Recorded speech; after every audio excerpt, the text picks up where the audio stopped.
Here is the problem. I want to run some wires through this door jamb, but I've got these Molex connectors. That's what these are called, these pre-plumb connectors, which pretty much fill, for the most part, most of these little spots in this harness. A few choices you could do. You could try to repin it and have it disconnectable, which is going to be a challenge, especially on these brand new vehicles, because the parts are seldomly even available for them yet. Ask me how I know. And let me show you another option.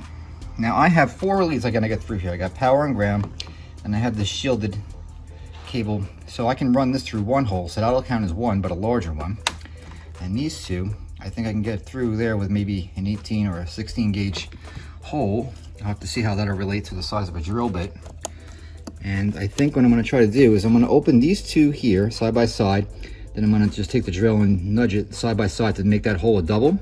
And over here, I'm gonna do a single large hole for this larger shielded cable. Now on the other side, I'll simply unplug here, do the exact same thing, and then I'll put the two together and then drill straight through both at the same time.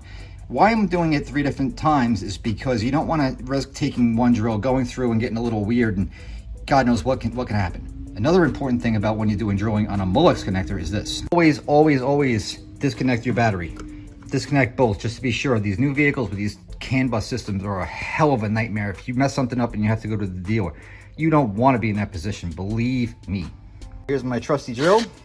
Time to get drilling.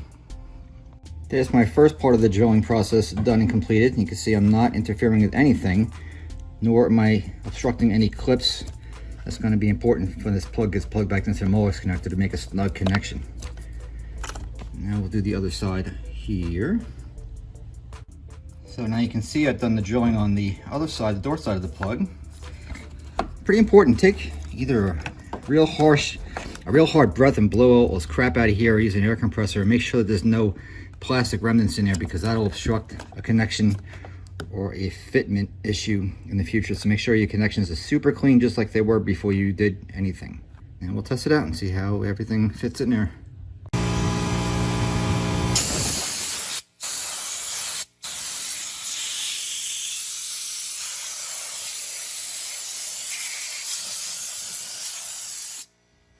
So if everything goes well, it should work like this. You should feed your wires through your little plug there. It should be nice and snug and go right through there. So I can actually reuse this Molex connector, put it all back to stock, run it through the boot and over there where it's got to be, tucked away nice and safe and secure. I will lose the functionality of the Molex connector the way it's supposed to work by factory stock conditions. However, I will leave slack inside the jamb, so that way if I have to ever pull this door off for a body work or something like that, that option will be available to the person who has to do that job. And that's the best you could ever hope for. So that's how you do it right there. So here's the last and final part of running my cables through my harness. All right, so they're in there. I just have this piece of wire, and you see I fed that through this grommet. So I'm gonna take my wires onto this side and just basically go on the bottom, pull them straight out. Then I can put my boot back on the bottom, on the top, and put it back to stock. Just that easy. That's how you do it, folks.